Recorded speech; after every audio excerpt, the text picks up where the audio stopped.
How's it going, laser bursters? Up, I'll be Sixkilla and welcome back to Abyss of the Sacrifice. We got two more to go here in this section, and then we're moving over. We've already got one for Olga, Contagion. Sounds pretty fucking ominous, actually, especially considering, you know, the thing. Anyway, Chloe, name. I'm more and more suspicious that Chloe is definitely up to some nefarious deeds. Rumble, rumble, rumble. Started off as a low rumble and slight tremor.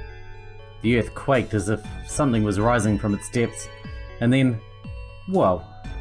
Large shocks assailed the entire area. The room's light displays flickered a few times before completely going out.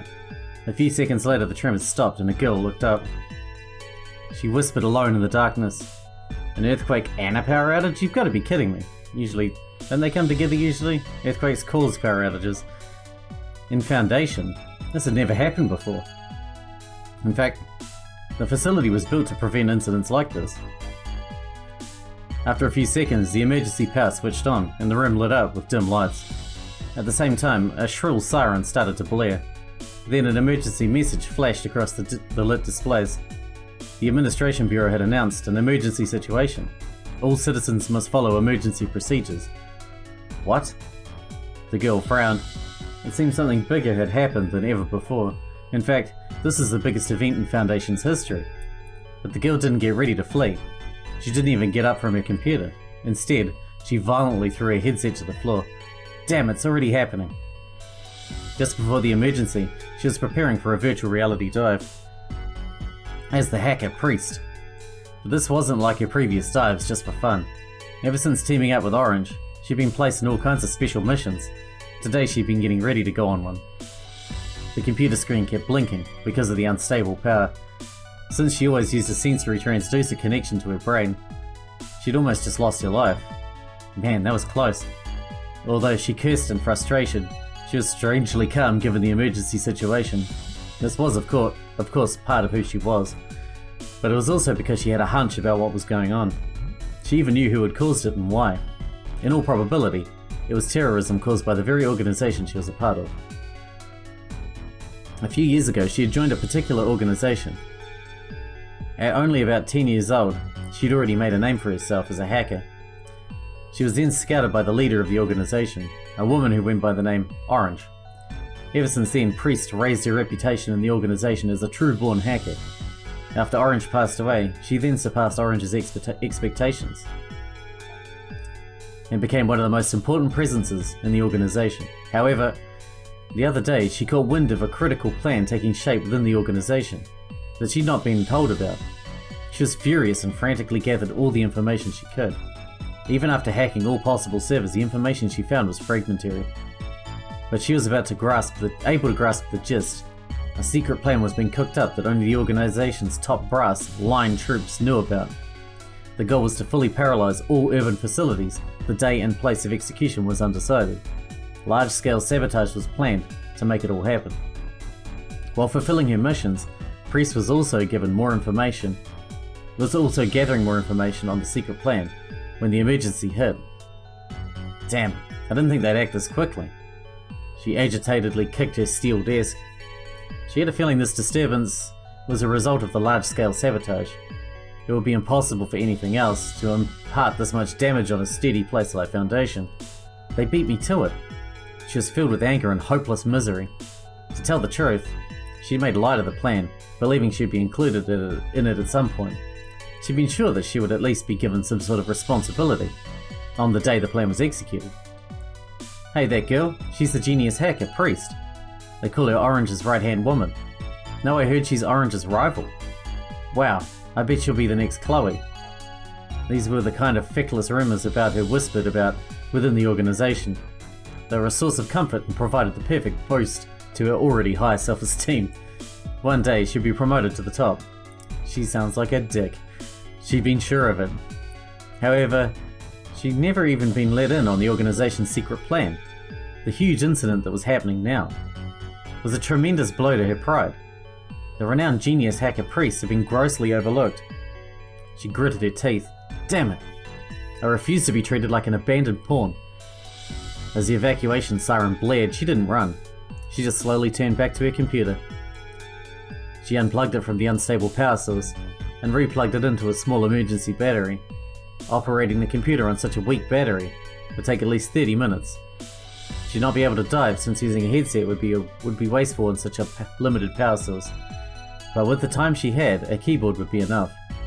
Formulating a plan in her head, she switched the computer on. Just you wait. I'll find out what's going on in under 30 minutes.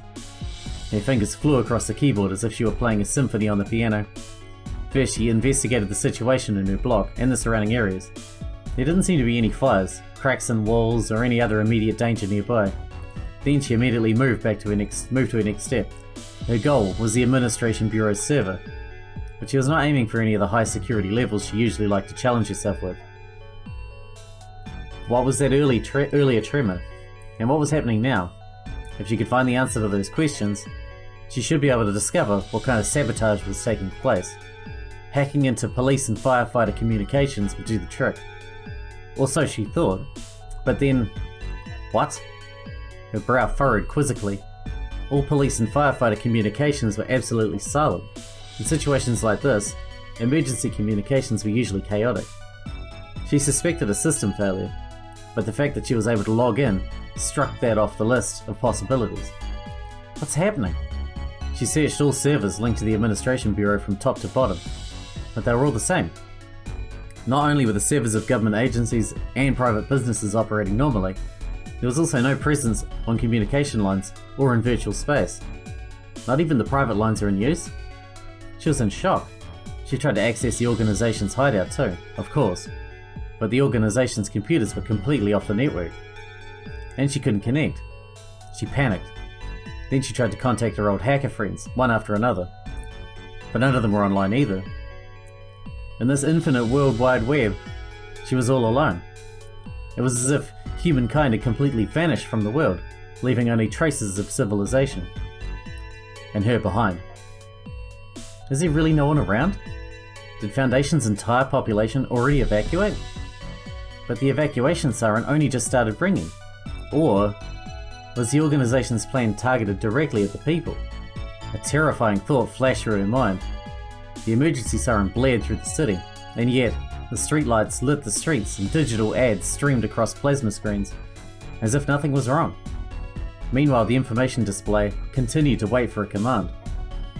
What if the streets are covered in corpses? No, that's impossible. She shivered as she shook the thought away. The organization I'm part of is rooted in an old legend, based on chasing ideals and pseudo-religion. Its purported mission is to lead people trapped within the land to the true land. They wanted to change the current regime in order to start a new society. That's what they're striving towards. They're not a group of murderers. That goes without saying. But then what in the world is happening right now? Damn it, what did Sec do? Cursing to herself, she continued to search the ocean of networks for information. Hours ticked by in vain. At one point, the siren even stopped blaring. After a while, the battery's power died down. With a brief electric sound, the computer monitor went dark.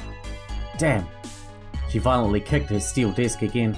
No matter how much I look, I'm still clueless. I have no idea what the organization is up to. After all that work, I couldn't find a trace of a single person in all of Foundation, other than myself. Maybe I really am the only person in Foundation now. Maybe I'm all alone, in this giant steel foundation. A sudden chill made her tremble. All these years she'd been fearless, but for the first time she felt fear. What should I do? Why am I here? What can I do? Am I... Her fear grew bigger and bigger inside her heart. Am I gonna die a pathetic, worthless death? It's as if the organization abandoned me. Just like that time Orange left me to die at the hands of the sweepers. That thought alone brought her fear to a climax. No. She screamed, I will not die. No, not like this. Not without a fight. I will not die a pointless death. You'll see. At that moment she started to pray. She believed in the foundational doctrine that her organization was based on. Freedom for people in the depths. She prayed with her entire soul to the savior of that legend, the one with black wings. The one with black wings, please give me a revelation. Then it happened. The computer started up. Starting up sounds reverberated throughout the room. After some brief digital crackling, the monitor lit up. Huh? She froze. Her computer was still plugged into a dead battery. It was impossible for it to restart, and yet the screen was lit before her very eyes. How? She leaned toward the screen. It glowed even brighter than the dim crimson emergency signs. But after a second it went out. The girl stared in disbelief at her now darkened computer screen. What was that? Slightly dizzy, she backed away from the screen. The one with black wings. Our savior. When I prayed to you, my dead computer glowed. Was that a coincidence? Or was it... She looked up at the ceiling. Could it have been? She suddenly had a strange feeling. It was as if her surroundings had slightly changed. Before long, she realized why. Where did this book come from? It hadn't been there before. She reached for it, trembling. It was a thick book with an old, hard cover. She picked it up and found it was heavy. This couldn't be a delusion. She gulped and flipped through the pages. Huh? Soon she found something strange. There was a mysterious handwriting mark on the corner of one of the pages.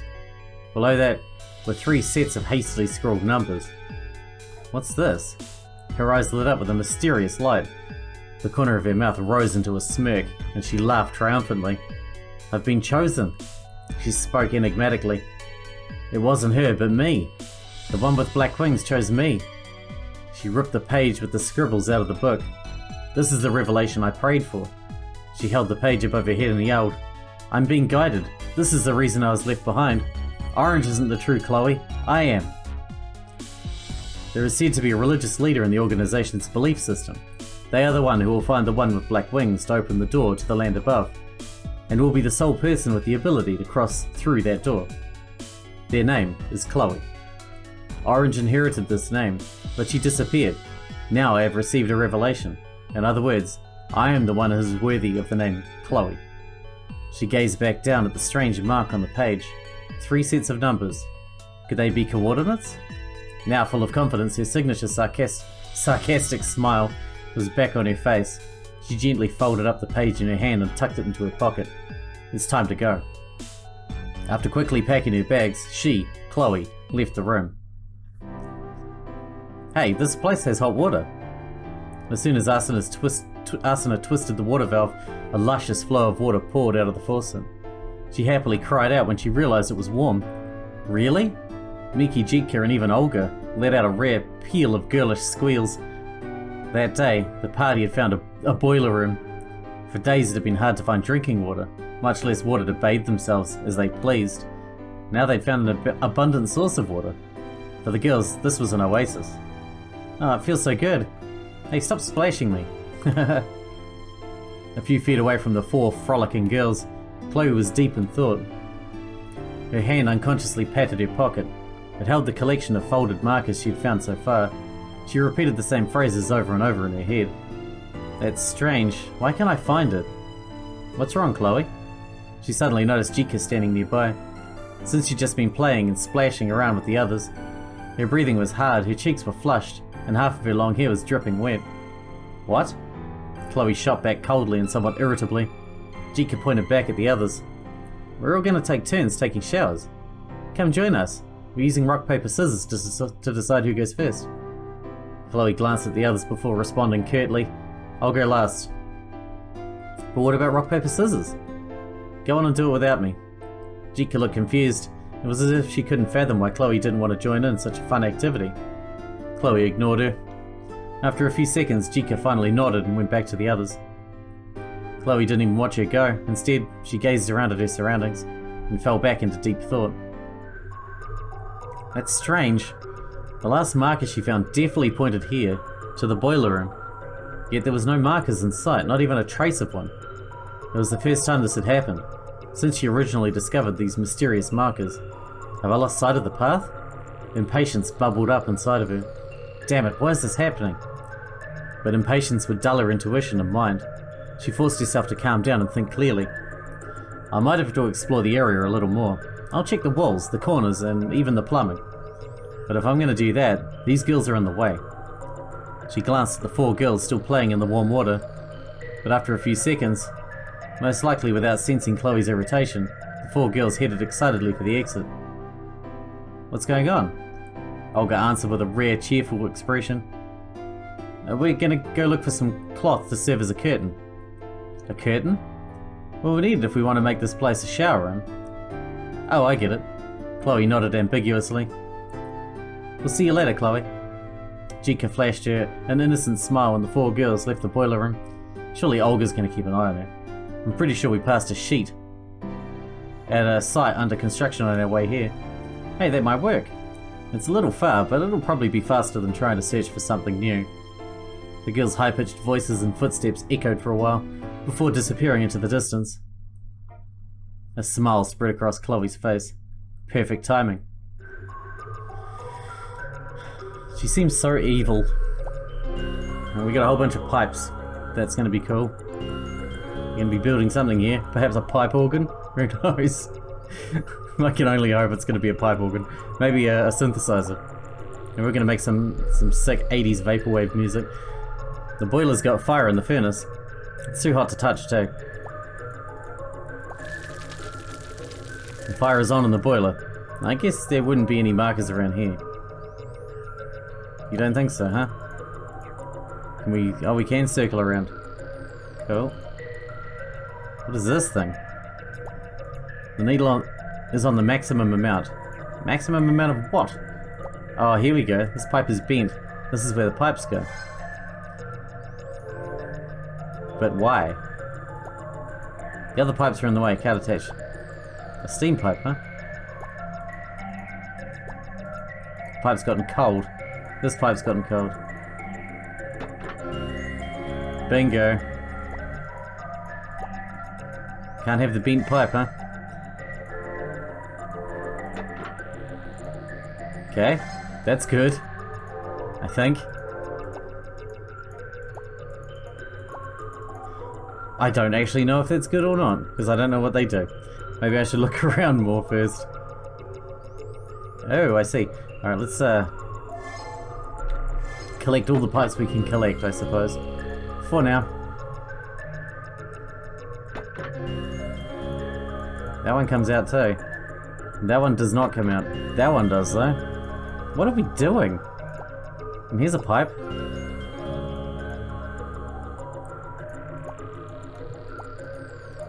A device with a meter. There's steam coming out of this one.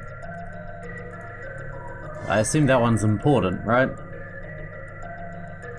Possibly the only one that's important.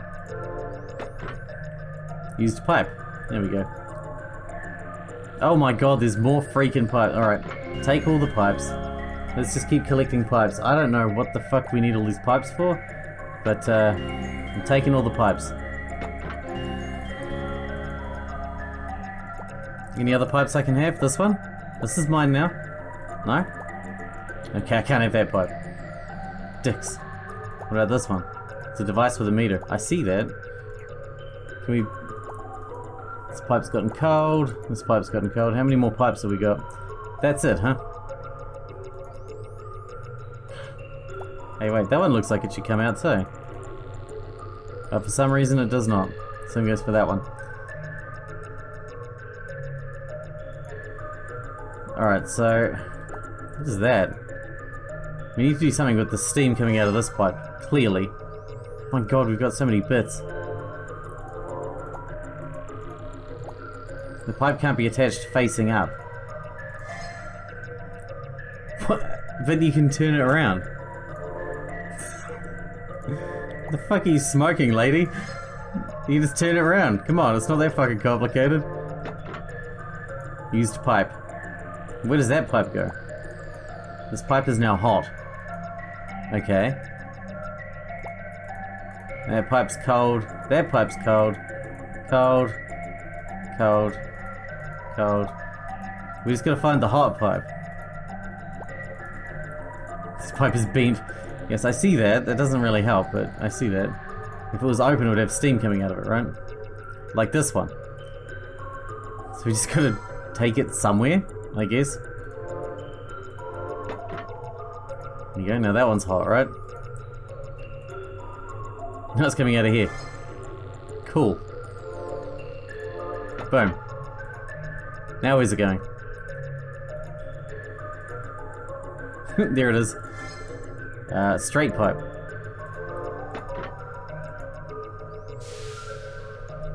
Something happened. Did it move with steam? I see, so that's how it works. Push the button.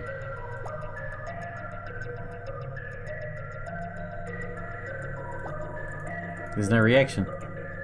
Now I assume we need to undo it again and get the steam somewhere else, right? Get it over to this one. Open this one. Wait, which one do we add? Okay. Okay, no, I mean there has to... What is happening? What is happening right now? Okay, it's gone.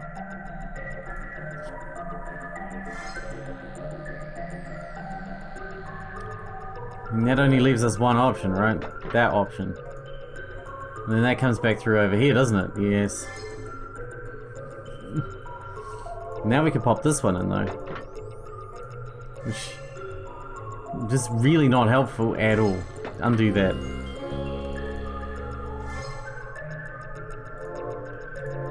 Boop. Fuck me days.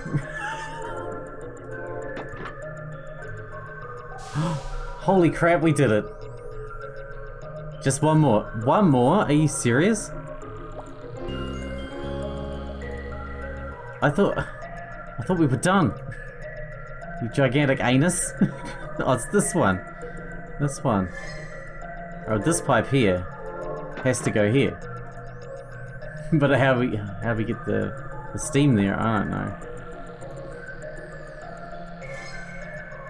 Can we just continuate? Yes. Chloe couldn't find anything. Damn. A sour expression crossed her face. She searched every nook and cranny of the room. She had indeed, but there was no sign of a mark. As she glanced around the area again, she'd heard the four girls coming back. She nonchalantly sat down where she'd been before. I feel so refreshed. Asuna was all smiles as she came out from behind the shower curtains. I was worried the whole water would be all gone, since I was third. And it worked out just fine. Who knows if it'll last though. She flashed a triumphant look at Jika, who had lost at rock paper scissors and ended up fourth, and Chloe, who had settled for fifth. What? Jika, taking Asuna seriously, looked worried. I'm just kidding. See you later, alligator. Asuna jaunted out of the boiler room. Probably went off to a more comfortably dry room to join Olga and Miki, who had already enjoyed their showers. Well, I'm next. Jika excitedly and nervously looked up at Chloe. It was as if she was worried Chloe might take her spot. Chloe impatiently waved her hand. Take as long as you want. That'll give me more time to search for the marker. Since Jika couldn't read Chloe's mind, she just nodded happily and quickly disappeared behind the shower curtain. Before long, the sound of running water echoed around the room. Chloe took the opportunity to start searching again. It's not here, or here. She double-checked every spot to make sure she'd not missed anything. Suddenly, a gap in the shower curtain caught her eye. She squinted. There was something written on Jika's elbow. Upon closer inspection, she saw a number in black. What's that? A tattoo? No, it was much too bold for a tattoo. The numbers looked like they were floating above her skin on an LCD screen. Chloe took a step toward the curtain. Jika suddenly turned around. Ah! Her high-pitched scream made Chloe flinch. Yikes, Chloe, what are you looking at? Jika turned bright red and hid behind a curtain. Stop looking at me, it's embarrassing. Oh. Chloe walked dejectedly out of the room. Jika closed up the shower curtain and sighed. Boy, that was a surprise. She cupped her hand over her red cheeks and tried to calm her racing heart. Why was Chloe looking at my skin so closely? Does she like girls or something? As she tried to think of a reason for Chloe's action, realization suddenly crossed her face. Maybe she noticed my numbers. She glanced at the distinct numbers on her elbow and quickly frowned. They've decreased again. I wonder why. It's as if the numbers on my skin count down every time I dream. What will happen to me if they reach 0? She couldn't remember when the numbers first appeared. All she knew was that there were strange numbers on her body, and that for some reason, they decreased every time she dreamed. This alone filled her with worry and fear. Adding to her fear now, if Chloe had seen the numbers, would Jika end up as a lab guinea pig again? Groundless, pessimistic thoughts affixed themselves to her inexplicable worries. Her excitement to take a warm shower gradually depleted, until only anxiety filled her heart. As if trying to escape these negative feelings, her body suddenly felt stiff and heavy, and sleep overwhelmed her. Oh, I feel sleepy. I'm gonna fall asleep again. Oh no, I don't want to have another bad dream. Jika stood alone in the boiler room, but it didn't feel real. She was wearing clothes, her hair wasn't wet, and the floor was dry. Even the curtains were not dripping. Jika turned the faucet in front of her, but unlike her in reality, not a single drop of hot water came out. Oh, that's right. Jika remembered what Asuna had told her in a vague, particularly dreamlike way. She had to turn on a certain pipe for the hot water to come out. Jika glanced around and spotted a valve. Is it this one? The valve was connected by a pipe to the boiler room furnace. It was labelled fuel line. She turned the valve as hard as she could. Wow! It made her giddy to see the flames suddenly get stronger. Now hot water should come out again. Jika ran back to the shower and turned the faucet handles, but no hot water came out. In fact, not even a drop of cold water came out. Why is this happening? She whispered sadly. In the real world, Asuna had actually turned the stopcock valve for hot water. But no one was around to tell Jika this, nor could anyone know that. By fully opening the fuel line valve, she had sped up the expenditure of the fuel. Why? Suddenly Jika's vision started to blur. It was a sign that the dream was ending. Jika's body started to feel like it was floating. When she awoke, she slowly stood up. Her mind was still foggy, but since the dream had been short, she was pretty stable on her feet. Although her wet body felt cold, the first place she checked was her elbow. The numbers went down again. I can't let anyone see, she whispered softly, to avoid being heard by Chloe, who might be waiting for her to turn outside the curtain. But the numbers went down again.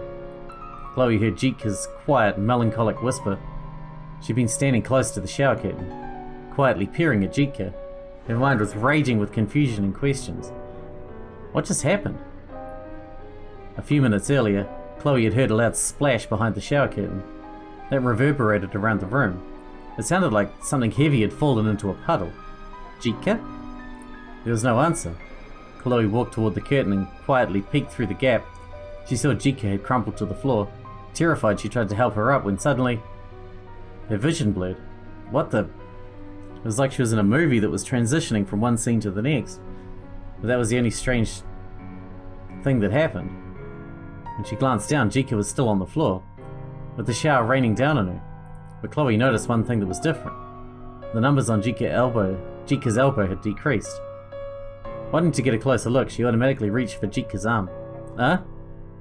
She quickly pulled her hand back. The shower water was now ice cold. It had been steaming hot just a few seconds ago, but now all the steam had disappeared. What was that? She turned off the cold water pouring down on Jika's body and gazed down at her in mute confusion. Then Jika stirred. Chloe quickly closed the curtain and backed away. When she heard Jika get up, she creeped back a little closer. That was when she heard Jika whisper to herself. Then she heard the shower faucet turn. Jika must have turned on the shower again. Here comes the cold water. Sensing Jika would jump out of the shower soon, Chloe stepped away and sat down with a nonchalant expression to wait her turn to shower. In a few seconds, Chloe's premonition came true. A scream echoed behind the curtain. There's no more hot water, it all turned cold. I'm sorry, Chloe. It looks like I used up all the hot water. She anxiously sputtered at Chloe. Chloe let out an irritated sigh. I don't mind a cold shower. Just get dressed already and go to sleep. I'm sorry. After sincerely apologizing several times, Jika left the boiler room. Chloe narrowed her eyes in the direction Jika had gone and whispered, What is it with that girl? It didn't seem like she'd used up all the hot water at all. It was as if there was never any hot water to begin with. Even the steam billowing from the shower just suddenly disappeared. Then there was also those depleting numbers. All of this had happened after Chloe's vision suddenly blurred. Jika, what in the world are you? For the first time, Chloe started to grow suspicious of the small, seemingly harmless girl. At the same time, Chloe's instincts kicked in. The situation had changed. I think I'll search for the marker one more time. She quickly rose to her feet. Suddenly, she noticed something strange. The fire in the furnace had completely gone out. It seemed to have run out of fuel. Huh? Chloe frowned. If she remembered correctly, the furnace's tank's fuel was basically full when the girls first started to shower. Based on the large size of the tank, it should not have completely emptied after only a few showers. Chloe remembered the moment her vision blurred. Did that have anything to do with the hot water suddenly turning cold? It's not hot. I can even touch it. The tank was slightly warm, but it was clear that the fire had been out for several hours. When she put her hand on the handle, the door opened. There was something inside the blackened tank. It looked like a small bundle of non-flammable paper. In fact, it appeared to be the size of a thick book. Well, there you go. Chloe pulled it out to discover it was actually a thick old book. She flipped through the pages excitedly. Then she found it. Here it is. The marker was at these coordinates after all. I never lost sight of the path. She ripped the page with the marker out of the book and held it above her head. She'd done the exact same thing with the first mysterious marker she found on the day she received her revelation. I knew I was the chosen one. This marker will lead me to the surface. Yes, I'm the only one who will climb to the land above. For I am the true Chloe. You've got a chance. Alright, I know we normally do two, but that was a big ass one. So we're actually going to wrap it up here. And in the next one we'll do Jitka's one, Weed, in the next episode. But yeah, that was definitely too long to continue. It seems to me that Chloe and Olga are definitely the most important characters. They're the main characters, right? And the others are side characters. But whatever Chloe's up to is like... is serious business. And Olga's gonna try and stop her. And I guess we'll see what will happen next. There's still only one open up in this side. I guess Jika's one will open up a bunch more, but we'll find out next time. Hope you guys enjoyed it. Thanks for watching. Thanks for hanging out with me, and I'll see you in the next one.